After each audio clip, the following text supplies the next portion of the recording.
Ayan. Have a blessed good evening sa inyong lahat. Have a blessed divine hope, everyone. Ngayon ay September 2, 2024 at ang oras ay 10:20 p.m. Okay. Purihin ang nagsugo, hindi ang mga sinugo. Una at higit sa lahat ay wala akong sawang aking itinataas, pinupuri, dinadakila, niluluwalhati, pinasasalamatan, sinasamba ang pinaka Diyos ng kaliwanagan, ang banal na espiritu at ang inang lupa. Maraming salamat sa apat na elemento ng daigdig, ang elemento ng apoy, ng tubig, ng hangin at ng lupa, at maraming salamat sa apat na direksyon na ito, from the north, east, west, south. Mabuhay ang Maharlika Kingdom of God, the Lupa Sulu Empire, the Rule Islam 11 countries. Mabuhay ang perlas ng silinganan, ang nagmumula sa sikatan ng araw. Mabuhay ang nagmumula sa 12 tribes. Nawa ang espiritu ng katotohanan, katwiran, kaliwanagan, kapayapaan, kahinahunan, kaunawaan, kapatawaran at pag-ibig ay sumasa atin lahat. Kumusta ang lahat ng mga kapatiran? Bago ang lahat ay nais ko munang pasalamatan ang lahat ng mga taong nananalangin sa bawat isa. Gusto kong pasalamatan ang mga taong tumutulong, walang sawang sa pagtulong sa ating ginagampanang misyon. Mga mahal kong kapatid, ipagpaumanhin ninyo dahil sa araw na ito, actually, nakahiga na ako, nakaidlip na ako dahil sa sobra kong pagod. Ngunit subalit na tapat ay ako'y nalimpungatan, no, dahil sa may mga tawag din ng ating mga kapatid, no, at nalaman ko na grabe talaga pala ang nangyari dyan ngayon, no, sa baha, no. Alam niyo mga mahal kong kapatid, hindi ako nagkulang, no. Hindi po ako nagbulang sa pagpapaalala na magsipaghanda ang lahat dahil marami tayong haharapin, no? Yung nangyari dyan sa kasalukuyang nangyari dyan sa Metro Maynila na mga pagbabaha ay hindi ako Diyos pero subalit dapat tayo po ay binigyan ng karunungan ng kataas-taasan upang makapagbigay sa inyo ng mensahe na laging maghanda. Mas malala pa, mas marami pang magaganap, sabi ko sa inyo.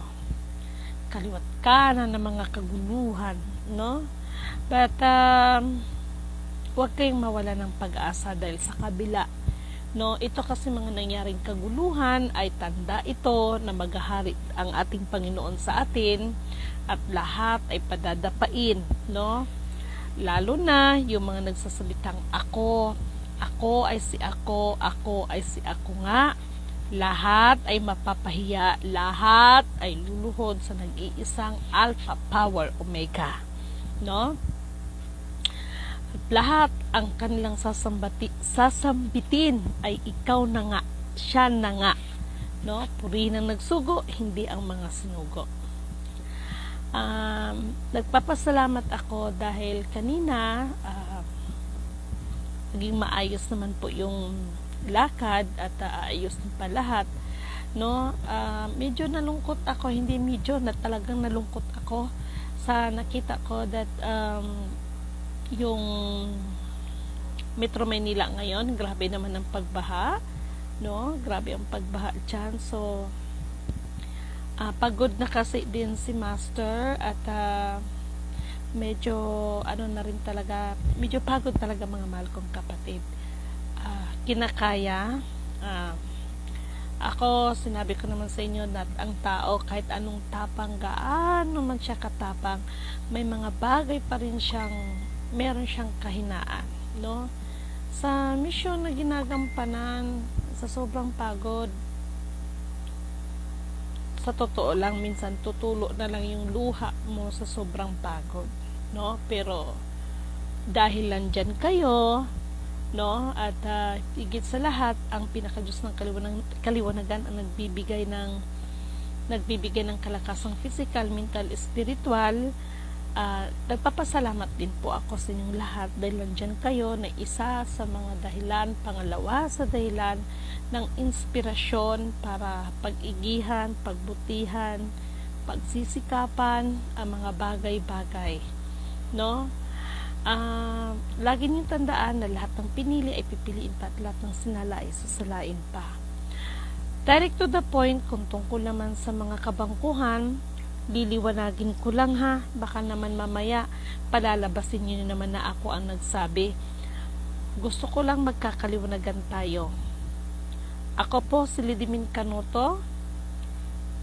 Inihahayag ko sa inyo that according, ayan ha, always may according to the system na nakita ko, dapat magkaroon ng releasing this coming September 12, 2024. According yan ha, hindi ako nagdeklara, according.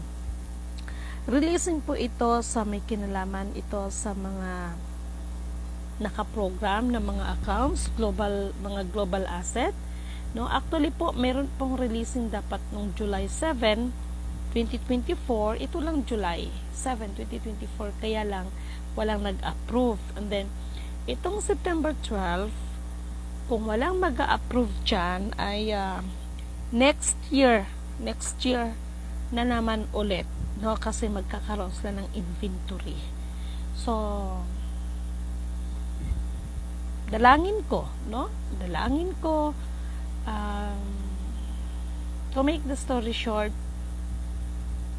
whatever happens, huwag kayong mapanghinaan ng loob. Huwag kayong, ang mahalaga, yun bang nanatili ang Diyos sa ating mga puso. Dahil pag nandyan si Lord, ano man ang mga bagay na mga pakiramdam natin ay medyo sobrang bigat na, pero pag siya ang nangibabaw, siya ang nandyan, ay kahit papaano ay naiibsan, no? Naiibsan yung damdamin mo, no? Yung pakiramdam mo na parang sobrang bigat ka na, no? Sapagkat sa lahat ng ating mga problema, ang Panginoon lang ang magbibigay sa atin ng kaaliwan, no? Pag medyo pakiramdam ninyo na talagang sobrang feel niyo na ang bigat na talaga, I suggest subukan ninyong kumanta kayo ng mga papuri sa Panginoon, kahit papaano may iibsan yan, no? So, mas marami pang magaganap. Ito yung sinasabi ko, ang propesiya ay propesiya, walang sino man ang maaaring makapagbago niyan, no? Napaka sagrado, no, ng propesiya. Sabihin man natin ang paniniwala ng iba ay maaaring mangyari, maaaring hindi, pero ganun pa man, ang mahalaga, nasa Diyos ang awa, nasa tao ang gawa. September 12, 2024, actually, kasama ito sa program na marireleasan. Ito'y, maraming accounts po, marami pong accounts na supposed to be ay dapat talaga magkaroon ng releasing, kaya lang walang mag-a-approve. So, yun lang ang pinakaano. So, maraming nagtanong sa akin, Madam, lagi mo sinasabi, Lidimin, about sa mag-a-approve. Ngayon, if ever po na kayo, kung lang naman, kung kayo po ang mag-a-approve, ano po ang dahilan kung bakit hindi ninyo aprubahan? Okay, ito lang ang sagot ko. Unang-una, kung lang naman assuming lang good, no? Kung ako man o assuming na ako yung mag-a-approve, pero dahil sa nakikita ko na magiging sanhi, mas magiging sanhi lang ito para yung iba ay mas lalo nilang itataas ang kanilang mga sarili at hindi ang unahin, ang purihin ang nagsugo, hindi ang mga sinugo. Medyo mas mabuti pang wala, no? Pangalawa, hindi nyo ba napapansin that marami ngayon ang mga leader, no, ng simbahan na dahil sa kanilang pagpapayaman, no, ay marami ngayon ang nasasangkot. Dahil po yan, meron at meron at meron at meron po talaga. Abangan ninyo ang nilalang na lilitaw na pambihirang nilalang ito, no? Pambihirang nilalang ito na sa mga nakakakilala talaga sa kanya ay hindi siya katatakutan, pero yung hindi nakakakilala sa kanya, katatakutan talaga siya, no? Napakasimple lang. Lagi kong binabahagi sa inyo that ang negative ay gawin nating positive. Yun lang, no? Para yun ay isa sa mga formula para ang ating mga sarili ay mahanap natin ang tamang kaunawaan sa mga bagay-bagay ng katanungan ng ating palaisipan, no? Makita at ikaw mismo sa sarili mo ang makatuklas ng sagot sa nais mong kasagutan, no? Marami kapatid, no? Malapit na ito, isa itong nilalang na kakaiba siya, no? Katatakutan talaga siya, pero sa mga nakakilala sa kanya ay hindi matatakot sa kanya, no? At ang hindi nakakakilala sa kanya ay sa kanya. Ito ang hindi nakakakilala sa kanya ay sa kanya, pero ang nakakakilala sa kanya ay hindi sa kanya. Gets nyo bang ibig kong sabihin? Kaya po, ito po yung isa sa mga reason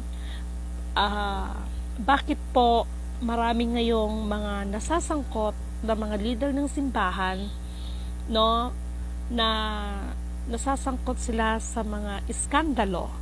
Uulitin ko, pakinggan at unawain ninyong sinasabi ko. Malapit na yan, lalabas ang isang nilalang na kung saan yung mga nakakakilala sa kanya ay hindi sa kanya, pero yung hindi nakakakilala sa kanya, yun yung sa kanya. Medyo panibago ito sa isipan nyo, no? Parang, kaya tuklasin ninyo ang ibig kong sabihin. Hindi maaari na lahat na lang ay ibibigay ko sa inyo, sapagkat kailangan nyo rin pagsikapan sa inyong mga sarili na kayo mismo ang makahanap sa sarili ninyong patungong daan. Uulitin ko, malapit na to, mayroong isang nilalang na lalabas ito. Ang mga nakakakilala sa kanya ay hindi sa kanya, pero ang hindi nakakakilala sa kanya, ang tunay na hindi nakakakilala sa kanya, yun yung sa kanya. Ano kaya yon, no? Kaya alam nyo, pag binasa nyo talaga ang Biblia, no, ang banal na kasulatan, kaya lagi kong sinasabi sa inyo, hingiin ninyo ang tamang karunungan ng kaliwanagan sa kataas-taasan upang mas lalo nitong maiintindihan. Alam niyo yung sinasabi ko sa inyo, aside from doon yung sinasabi kong paulit-ulit, kaya sabi ko doon sa mahal nating kapatid, kahit ano ang kaguluhan sa ating paligid, no? Itong kayong mga nagkakagulo dyan, no? Walang parang hindi nagsasawa about sa issue ng kibuloy, no? Ngayon, dahil sabi ko, mas may malaki pa tayong paghahanda. Tingnan mo yung baha na naman dyan. So, siguro, bukas pa namin gagawin ni Master, mag-open na naman tayo ng lagusan, no? Kasi po, sobrang pagod talaga po, sa totoo lang.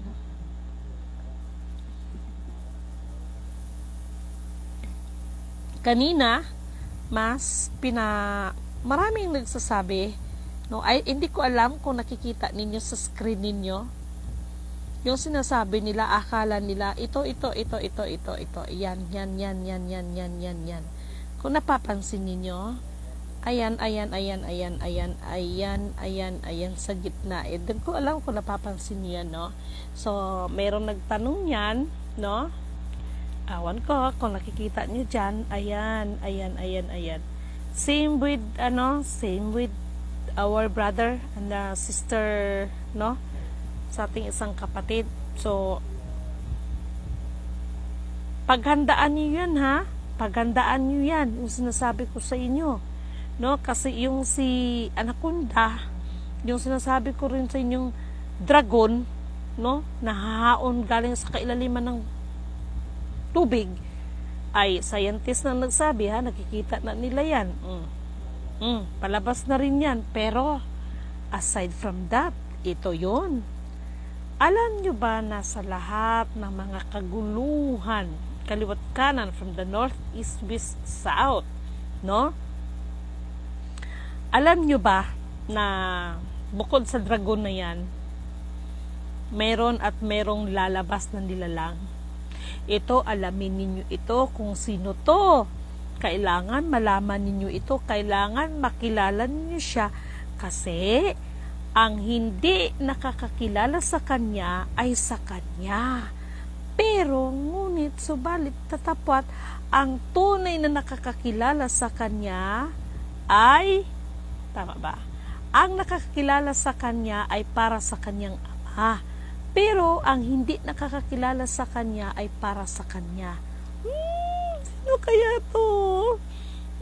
Nako, kayo. Yung iba dyan, no?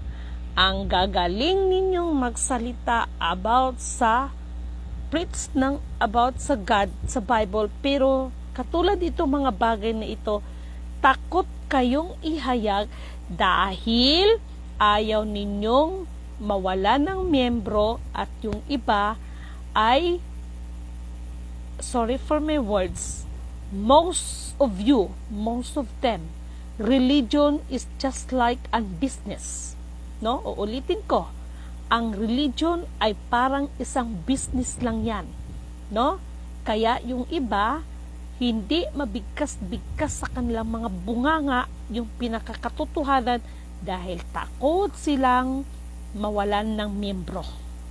Okay? Uulitin ko. Mayroong nilalang na lalabas aside from the dragon, ang tunay na nakakilala sa kanya ay sa kanyang ama. Pero, ngunit, subalit tatapwat, ang hindi nakakilala talaga sa kanya, sa kanyang tunay na pagkakilanlan, ay para sa kanya. Purihin ang nagsugo, hindi ang mga sinugo. Nanindig yung balahibo ko. No? Katulad ng sinasabi ko sa inyo, si Lidimin, ano man ang aking binabahagi sa inyo, it is not my own understanding. Ito ay Lidimin Canuto is nothing, no? Mas wala pa tong kwenta sa basura. Mabuti pa yung basura, yung iba na recycle, no? Si Lidimin ay walang kakwinta-kwinta, isa lamang pong basura, no? Kung wala po ang patnubay at gabay ng pinaka-Diyos ng kaliwanagan, ang nagsugo, Lidimin is nothing. Okay? Kaya purihin ang nagsugo, hindi ang mga sinugo. Mga mahal kong kapatid, sa halip na kayo ay pag-aksayahan ninyo ng panahon, no? Ang magsigig rally, magsigi mga kibuloy dyan, no? Pagsikapan ninyo na mas makilala ninyo ang pinaka-Diyos ng kaliwanagan sa araw-araw sa ating pamumuhay, no? Mga mahal kong kapatid, palala ng palala ang ating sitwasyon, no?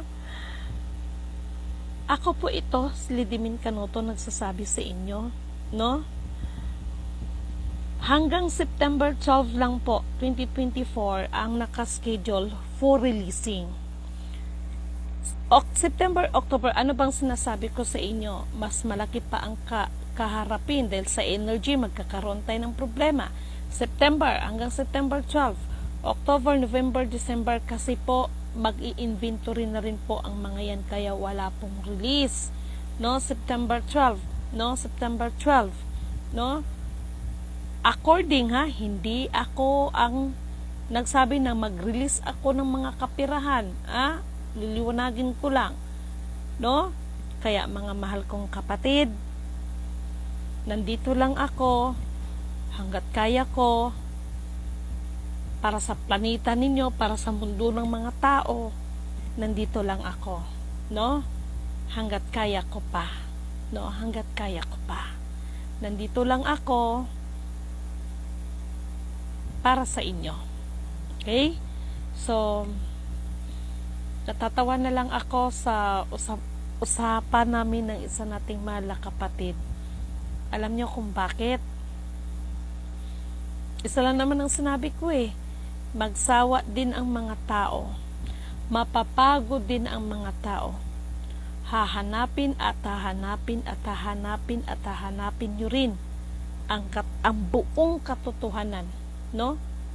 Mulit sa muli, kaysa magsige kay rally-rally dyan, sige kay magpatayan dyan, mas pag-igihan ninyo, mas pagsikapan ninyo, mas pagbutihan ninyo, na mas makilala ninyo ang tunay na Panginoon sa ating buhay, no?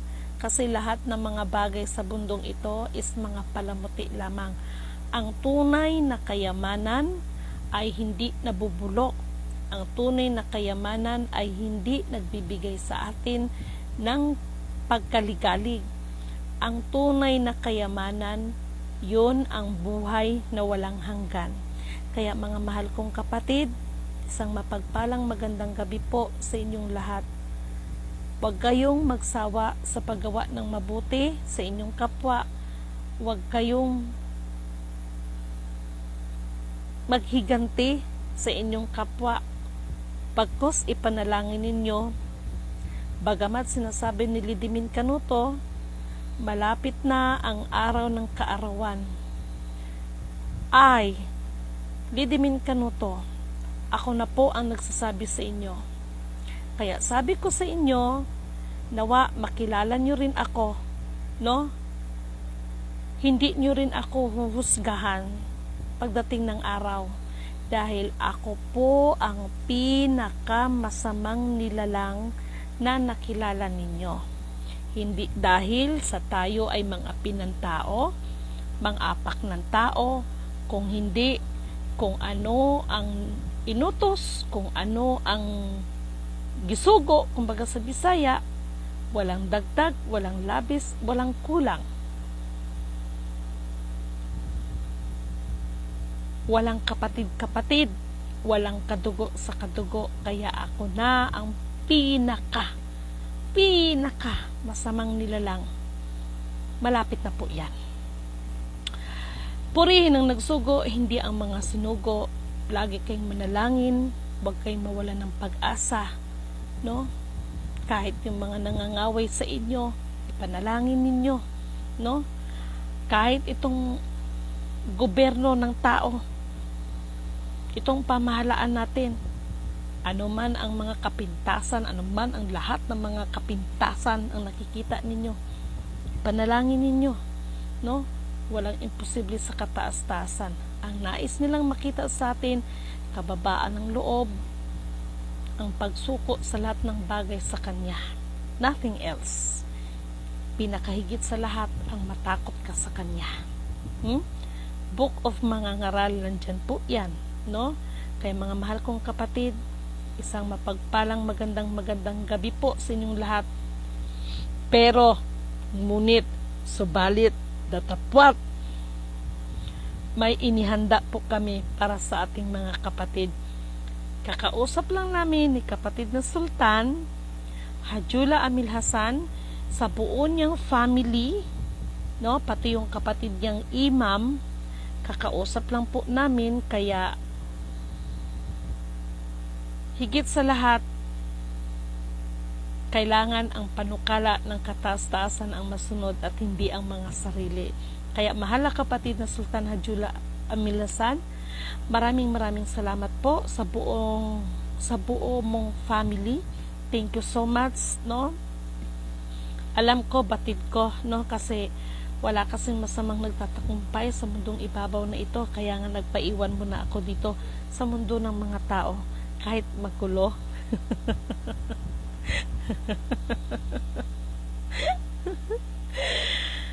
Nakaka-enjoy pa rin naman na kahit sa dami ng problema, sa dami ng hinaharap, ay magagawa mo pa rin ngumiti. So, mahal kong mga kapatid, maraming salamat sa inyo. Purihin ang nagsugo, hindi ang mga sinugo. Isang mapagpalang magandang gabi po sa inyong lahat.